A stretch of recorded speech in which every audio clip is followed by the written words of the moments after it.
I can cut your hand, you drop your blade, you win.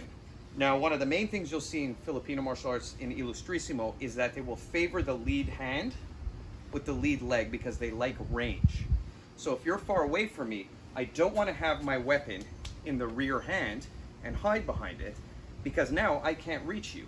You could cut me here, you could cut me here, you could cut me anywhere. Whereas here, I have something not only to protect, but I also have something to reach your hand and do a very quick chop to your hand. And you'll see this movement a lot. This was one of the first things I learned in Ilustrisimo, was just here, you don't load up, you don't pull back, you just drop and cut the hand. Drop and cut the hand. That's a very, very nice movement in Ilustrisimo. Another thing they do is they pull back the lead leg. It's like a ghost step where they pull it back. And then they do a circular strike. Now, just looking at the movements, let's just look at some of the movements with Ilustrisimo. Here, because I'm so blade sensitive, because I'm aware of this, I always have to make sure that either I'm stabbing or I'm slashing. I will never hit with the flat part.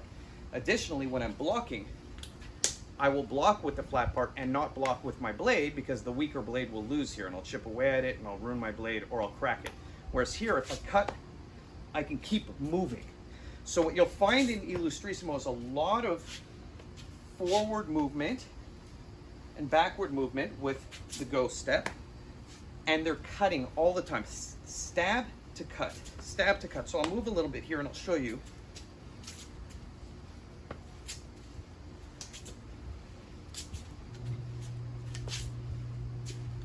As you can see, the movements are always stab, slash, stab, slash, stab, slash.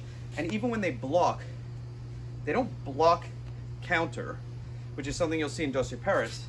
What they'll do is they'll cut through the strike. They'll allow the strike to flow through to stab, right? So you'll see that in Doce Paris, there's a lot of very hard kind of blocks like this. You just don't see them as much in Ilustrisimo because they favor that range. They favor allowing the strike to continue so that they can stab, slash.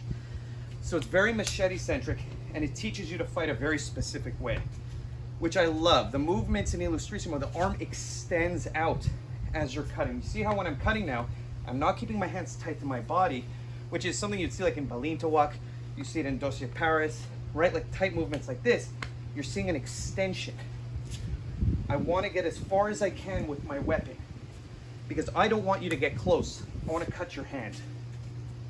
Let's look at, and what you also won't see is something called a balitok, or any of these strikes like this with teaks, because you'd be hitting with the flat part of the blade.